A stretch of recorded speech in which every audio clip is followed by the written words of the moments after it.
Here are your hosts, Hank Davis and Mello Betts. Hello, everyone, and welcome to another edition of Mello's NFL Weekly. We're the NFL Fan Podcast.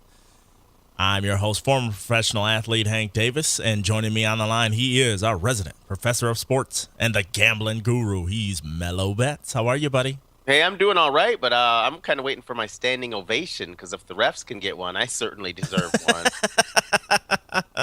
Now, do you look half as good as Ed Hockley in a extra schmedium? I think so. Okay. All right. Then maybe you'll get your little curtain call. Okay. Mello, there's a lot to cover, so do you want to head straight into the news? Let's jump into the news. It's time for the news, a roundup of all the biggest headlines. Now, as you alluded to, the NFL referees voted and approved a new 8-year deal with the league on Saturday. Now they can all get back to business of calling games. Now the referees approved the contract by a vote of 112 to 5. Mello, I wonder who the 5 were. Had 5 unhappy campers in there. Yeah. Wow. We didn't get every last thing I wanted. So that's awesome. But it aborts our little prank we were going to play on the NFL, Mello. Yes. That sucks. So for those of you who did donate, I will refund your money. I'm so sad we didn't get to follow through. For those that don't know, I had been announcing through other podcasts and friends and on Twitter and other networks that we were going to take donations and then have built a 4 to 6 foot tall yellow penalty flag, box it, and ship it to NFL headquarters with a note attached showing our displeasure for the referees. And then it was like the next day they get it all worked out. I was like, darn it. They sniffed us out. What would have been priceless is to have somebody actually throw it like right at the doorway. So they can't get around it. So they're like, oh, what is this big gigantic thing? That'd have been amazing. All right, the NFL will pay its 112 replacement officials for this weekend, even though they're no longer working games, according to reports, Mello. So we got that kind of money. All right. Yeah, this is what I find ironic. They're going to pay them $3,500 to the referees, and then $3,000 to other officials. So I'm like, wait a minute. You were squelching over. Yeah. You were squelching over like 6 more G's a piece. And now it's just, hey, we got money now. All of a sudden. Oh, it was $9 billion a year. Oh, yeah, we do have money. Ridiculous. Any thoughts on this whole situation?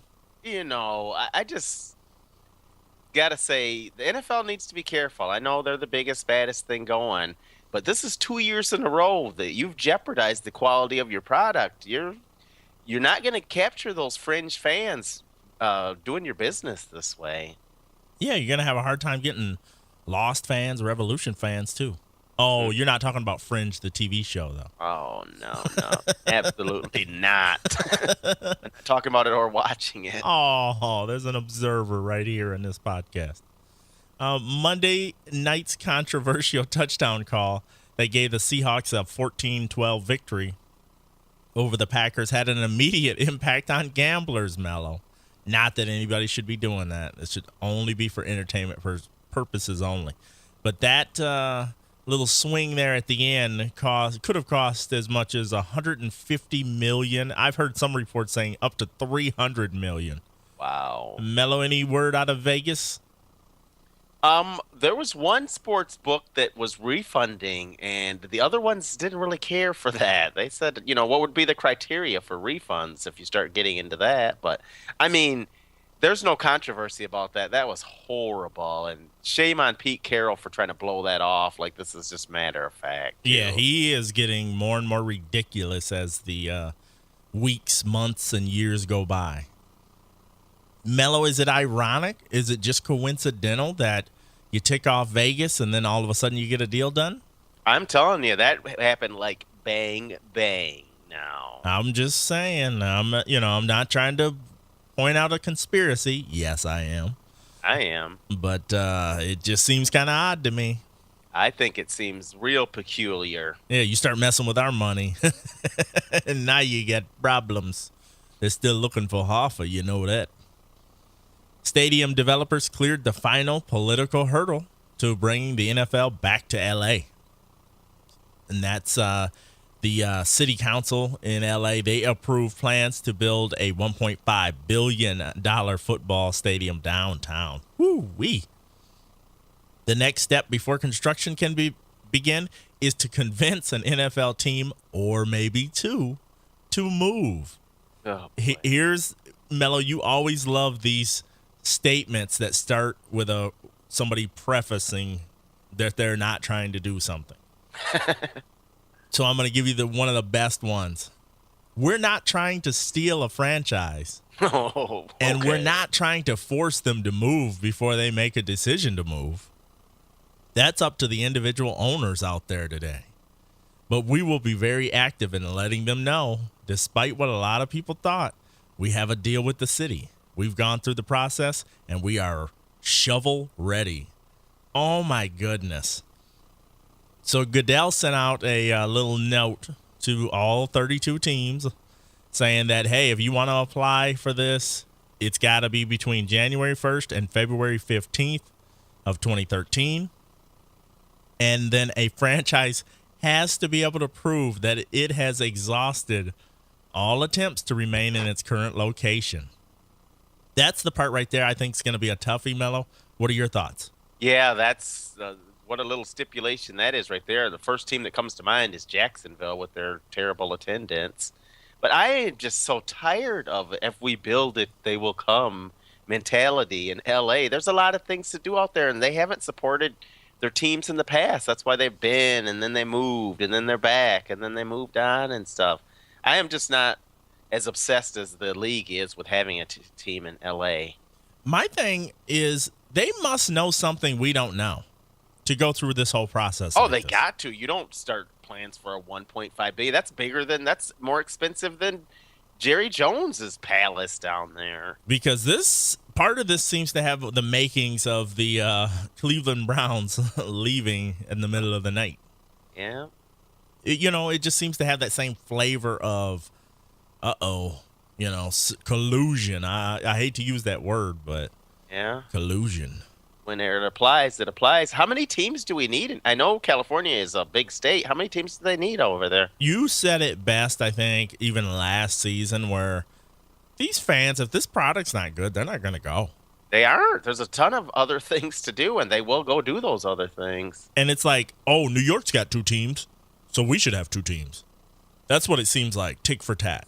Yeah, that's about what you're probably onto something there. That's probably more status symbol than anything. It really seems like, because I don't know if you've noticed, there's been a shift in sports casting going to the West Coast too. So now you still have the same East Coast hub, which is probably always, due to the time, is probably going to be the biggest market. But that LA, West Coast market, they're really starting to ramp that up. And like I said before, I think they know something we don't know. Oh, yeah, there's another shoe that's going to drop before this is all said and done. And it's probably going to happen, and I'll just be angry and bitter about it. But it doesn't make a lot of sense to me. Yeah, and, I don't know.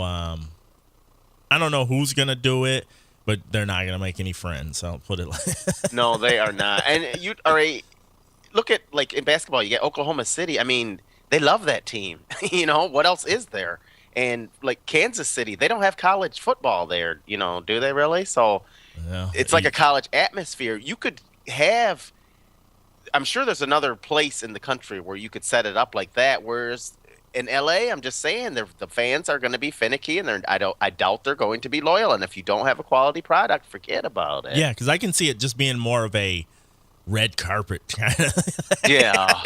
If you thought Miami was getting bad with all the celebrities in the press or up in the boxes, this could be worse. Yeah, this could be worse. And lastly, Darrelle Revis won't go on the New York Jets injured reserve list just yet. Oh, my goodness. Rex Ryan said that if there's any chance that he could heal from his ACL surgery and be ready for a possible Super Bowl run, he won't do away with the option. Is he insane? He's insane. And that's a roster spot, too. You got to use some common sense here. This reminds me of when T.O. was hurt, and they were just rushing to get him back. You know, got to hurry up and get him back off his broken leg. Yeah, I remember that. The hyperbaric chamber and all of it. Just ridiculous. Let these guys heal. It's a game at the end of the day. Yeah, when it's all said and done, how far are the Jets really going, guys? Come on now. Oh. I'm just saying. You're not supposed to put it out there like that. Hell, somebody's got to deal with the reality of the situation. I'll have to deal with that crazy guy that keeps emailing me. Mello, are you ready to switch gears to That's Not Football? Oh, yes. The Dallas Cowboys and Victoria's Secret announced that a store will open Monday at Cowboys Stadium before the team takes on the Chicago Bears. The store will be a pink branded location and will sell T-shirts, hoodies, tank tops, and, of course, lingerie. Mello? Are you freaking kidding me? That is not football. I knew you would love that one. Arizona Cardinals defensive end Nick Eason is spitting mad at one of the offensive linemen he will be facing in Sunday's home game versus the Dolphins. Eason has accused Dolphins right guard Richie Incognito of spitting in his face during a 2010 game while the former was playing for the Steelers. Mello? That's not football, and what a memory that cat's got. Remember 2 years ago? Remember that? I'm going to get you. Incognito, is he just not one of the most, how shall I put this? Polarizing? Yeah, that's a nice way to put this. Yes, I think that's the safest way to put it because he is a large man. But he gets in a little bit of trouble. Yeah, he's a piece of work. How's that? How important is it to get the NFL's regular referees back on the job? The White House called it a great day for America. Mello? That's not football, guys. Come on. We kind of have an unemployment problem. Just in case they were wondering. Oh my gosh. Yeah. Let's focus on the real things. And lastly, Mello, you're going to love it. I'm going to end this with a doozy. Apparently, Emily Maynard, who was the most recent marriage-minded hopeful on The Bachelorette, was caught red-handed exchanging explicit text messages with an unidentified man, which caused a big fight with her fiancé, Jeff Holm. The texter at the other end of the phone, Oakland Raiders quarterback Matt Leinart. Mello? Oh, that's not football, man. We call that something else. Oh, man. Is it just shocking to you how many things come up in the course of a week? It blows me away. It just blows me away. Some of everything, too. No. Ridiculous. They can't keep their lives in order. No. You got to keep your house, in order, people, or else you could end up on this show or doing this show like me and Mello. Are you ready for Shut Up, Mello? Yes. Shut up! All right. Browns safety Ray Ventrone said the Ravens were dirty birds. I know that they were playing dirty on offense, Ventrone said on Friday. Watch the film, man. There was some dirty stuff going on. Is this not professional football, Mel? Is this the last first? I knew it was anyway. Is this the first time that you've ever been like, oh my gosh, man, people are playing dirty? Oh my gosh. No. Somebody get that man a bottled water and a blanket. Because he's been through it. Oh, so with that being said, I think it's time for him to shut up. Thank you. Every week that we have a bunch of geniuses in the NFL that, they just kind of push the limitations of what's legal to do on and off the field. And that's how they wind up on the rap sheet. Calling all cars, calling all cars. Be advised, we have NFL players on the loose.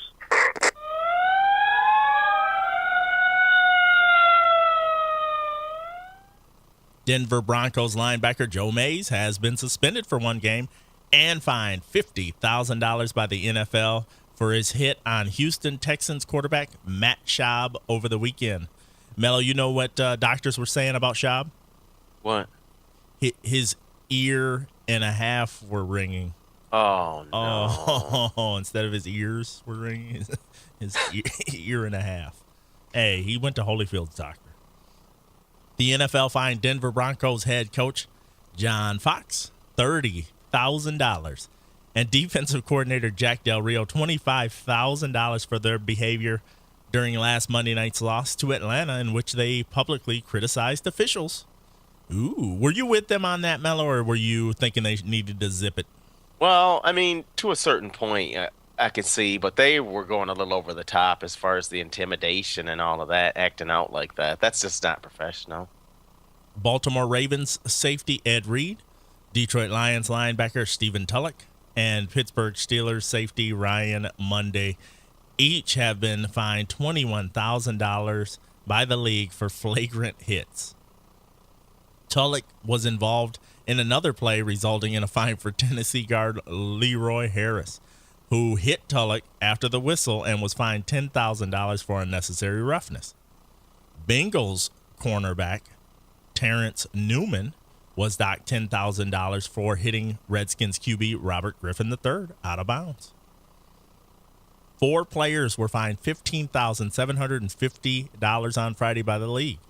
Denver linebacker Von Miller, Cincinnati defensive back Adam Jones, Eagles defensive end Jason Babin, and Titans defensive end Scott Solomon.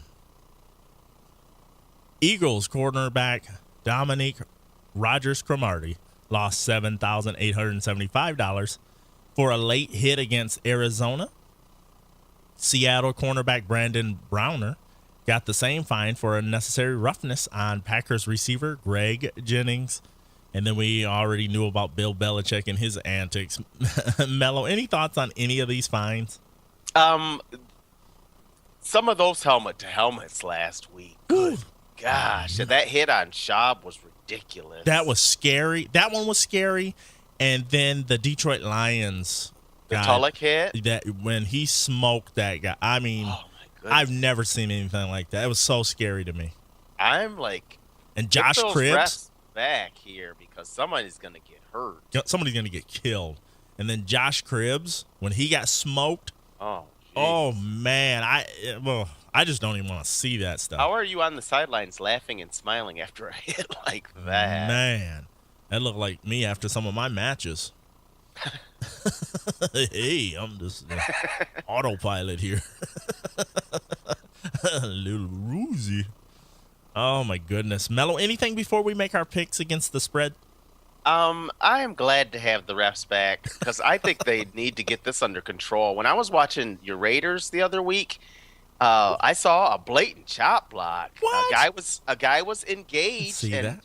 And another guy cut him, and they called nothing. So, of course, on the next play, the guy's retaliating. I think that's what the chippiness is coming. That's where it's coming from is somebody gets away with something, and the other guy says, no, you're not getting away with it. I'm going to get you on the next play. And this stuff just keeps carrying over because I just don't think that they go into these games disliking each other that much in every single game. I think it's a matter of somebody gets away with something, and there's retribution to be paid. You know what? Those officials, those sub-officials, replacement refs, they reminded me of professional wrestling referees. How they, you know how they miss the main, whatever the main thing is, they the back miss is it. Turned in a key moment. He's knocked unconscious. Oh, the side judge has gosh. been knocked unconscious. Oh, can he get to his feet to see? Oh, he sees. What a reference. That is pretty good. It's the way it was going down. It was like, you didn't see that was an interception, you fool. That Packers game, man, I don't even want to discuss it. That was ridiculous. I've never seen a robbery take place on national television like that. Even after watching it, I still couldn't believe it. I was like, "There's no way they're going to make this stand." And when they said this call stand, I'm like, No "Are you kidding me? Are you kidding me?" It was, I thought that was a little bit pushing it, but it was really bad when he came out of that little underneath that hood, and he grabbed his cane, his blind man glasses, and his German Shepherd led him to the center of the field. I thought that was taking it too far right there. Oh, my goodness. You ready to pick these games, Mello? I'm ready to pick them. It's time to pick 'em. Remember, picks are made for entertainment purposes only. All right. Mello, we're in full swing here. We're already week 4. I mean, we picked that Baltimore game. Both of us took Cleveland because it was 12 points, and the numbers bear out that the Ravens just are not a huge cover team, not double digits, no way. So let's start things out with the New England Patriots. They're going to lay 4 points on the road at Buffalo, and in recent years they've pretty much had their way with Buffalo. So I'm going to take New England. I'm going to take them laying the 4. I think they're just going to do enough to get this W. Buffalo, for some reason, it's just psychological when they play the Patriots. Who you got? Hey, if ever Buffalo's going to get over their hump, this is the chance. That New England line, if you don't keep Brady upright, you guys are not going to do well, is the way I look at it. And I think the blueprint's already out. Get after him and that suspect line. So I'm going to take that Buffalo defense to keep this one close. At Detroit, the Lions are going to lay 4.5 to the visiting Minnesota Vikings. This has all the makings of a Minnesota win, but the numbers seem to bear out that Minnesota does not do well coming to Ford Field, and we're going to see how this one shakes out. But I'm going to take the Lions. I think they are going – I'm hoping Sean Hill plays because that's the kind of football I want to see out of the Lions this week, that controlled aggression. He can lead them down the field. They were running the ball like monsters last week. And that's all you need to do is just take care of the ball. Don't have all those stupid turnovers, and they can win this game by a touchdown. Who you got? I got Minnesota in this one. Worst game of his career, Christian Ponder playing Detroit last year. I think he wants to make amends for that, and they're just not as bad as what I thought they were. And Detroit never makes life easy for themselves. So I think it's a value pick to take Minnesota getting the points. At Atlanta, the Falcons are going to lay 7 to Carolina. Atlanta's record against Carolina at home, pretty stout. I'm going to take Atlanta laying the 7. I think they handle them. Who you taking?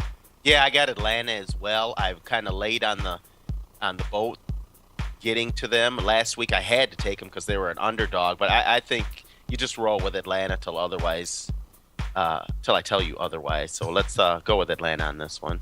Over the last couple seasons against the spread, Atlanta tearing it up. Yep. Tearing it up. San Francisco is going to lay 4 points at the New York Jets.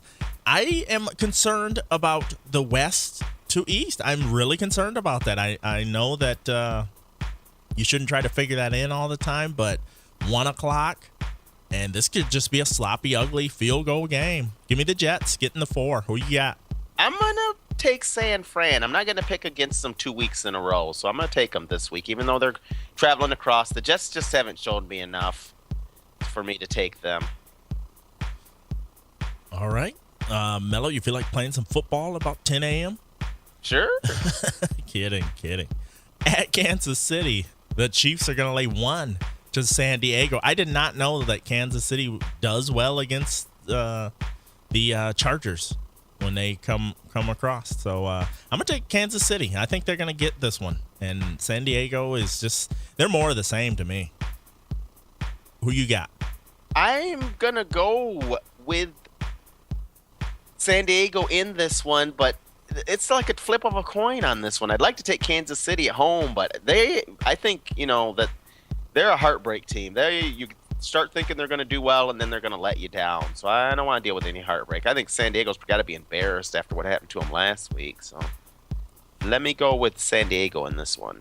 At Houston, the Texans, they're going to be slipping and sliding all over some barbecue sauce in Barbecue Sauce Stadium. They're going to lay 12 to the guys that believe that they belong in Texas, the Tennessee Titans.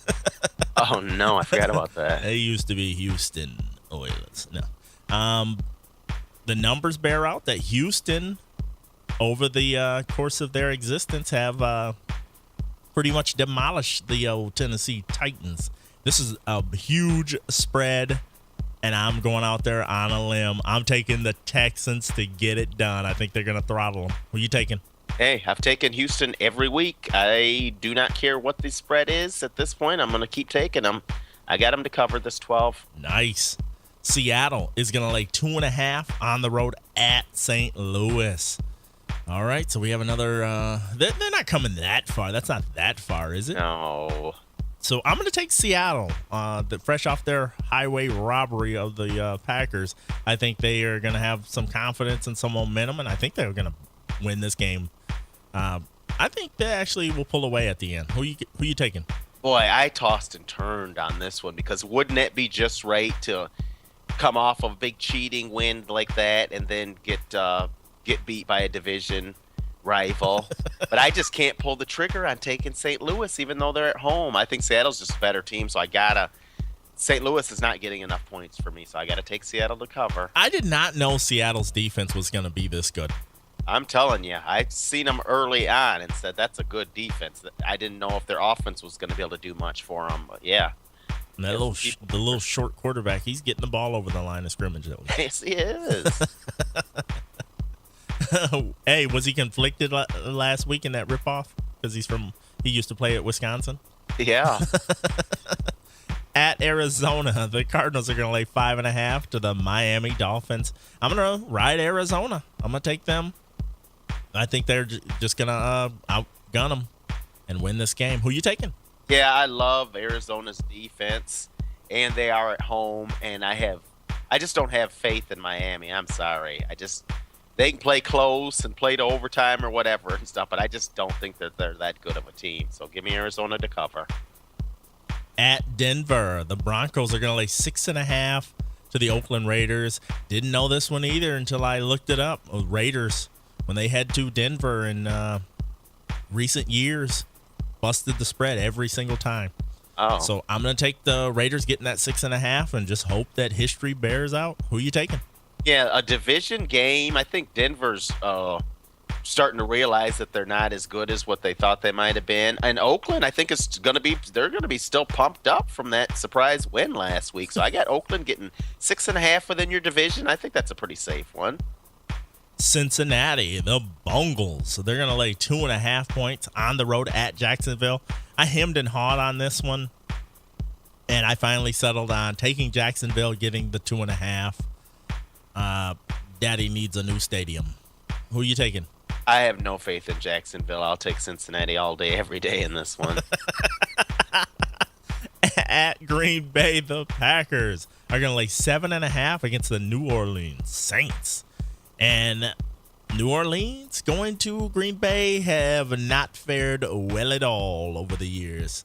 I'm taking Green Bay because they're going to be mad and they're going to get after them. I think they're going to win this game handily. Who you got? I'm going to take New Orleans in a last-ditch effort to show that they do have a football team down there because that isn't looking good. They got to come to play this week. I mean, you go 0-4, come on. It could happen. It could happen, and they're stick a fork in them if they lose this one. I'm Yes. not like I have any faith that they're going to do anything now, but still 0-4. You just can't let your team get to 0-4. From one Cheat bet, if you have to. cheat if you can. Win if you can, lose if you must, but always cheat. Yes, sir. From one bay to another, we're heading to Tampa Bay. They're at home. They're going to lay 2.5 to Washington. I'd love to take Washington, but I just can't do it.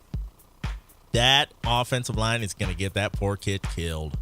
And I think this is going to be a really ugly game, and Tampa Bay is going to win this by a field goal. Who are you taking? I'm going to go out on a limb and take Washington. 2.5 isn't much, but I don't trust Tampa at this point. I think this should be a good game. It might be ugly to watch, Yeah. but I think it's going to be a hard-fought game. And I'm going to, even with those losses on defense to Washington, I think the kid will make just enough plays to get them in this one. Excellent. At Philadelphia, the Eagles are going to lay 1.5 to the New York Football Giants. I'm taking the Giants. I think this is a good pick, a strong play. So I think the Giants are going to handle Philly. Who are you taking, though? Yeah, why is the wrong team favorite? I am still not drinking this Philadelphia Eagle Kool-Aid. I don't know what the big deal about them is. Those first two wins were luck, so I'm just not sold on these guys. I think it's an insult that the Giants are getting the points in this game. I got the Giants. I'm with you. I think this is a good pick. And the Monday night game at Dallas, Victoria's Secret Store. No, the game won't be there, though. No, but it's at Dallas. They're going to lay 3.5 to the Chicago Bears. And this came up that Chicago on Monday night, pretty devastating. Yes. And these are two teams that I don't pick well, so I'm going to take Chicago getting the points with the hook at the end. So that should help me. Who are you taking? Yeah, I got Chicago in this one. I think it's going to be a defensive battle, really, and whichever quarterback doesn't decide to give the game away. They're both very capable of doing so. Definitely. All right, that does it for the picks against the spread. Remember, picking against the spread is only for entertainment purposes, and that's it. Mello, any final thoughts before we go off the air here? Oh, last week when I called for a correction, because the home teams had done so well the week before, not so hot last week. Home teams ended up going 6-10. Home favorites were 1-7 last week, so this is getting us back close to even. So the trend could go either way this week. That's why I don't have a lot of really super strong plays, but ate it up last week. 10-6, 3-0 on my best bets. Big spreads 1-2, so now they're even on the season too. So we're getting close to even on the numbers. So Vegas can jerk you whatever way they want to this week and catch it up the next week or two. Yeah, it looks like they have some bait dangling out there for a lot of these games. Don't take the cheese. They're like, come on. Oh, you want to do this? Come on. Words of Bill Parcells. We got the real refs. You want to do it? Come on. They're a tricky little devil. All right, Mello, if that's it, we'll call week 4 of season 7 to a close for Mello. Right. For Mello Betts, I'm Hank Davis. Until next time, my friends, we're signing off.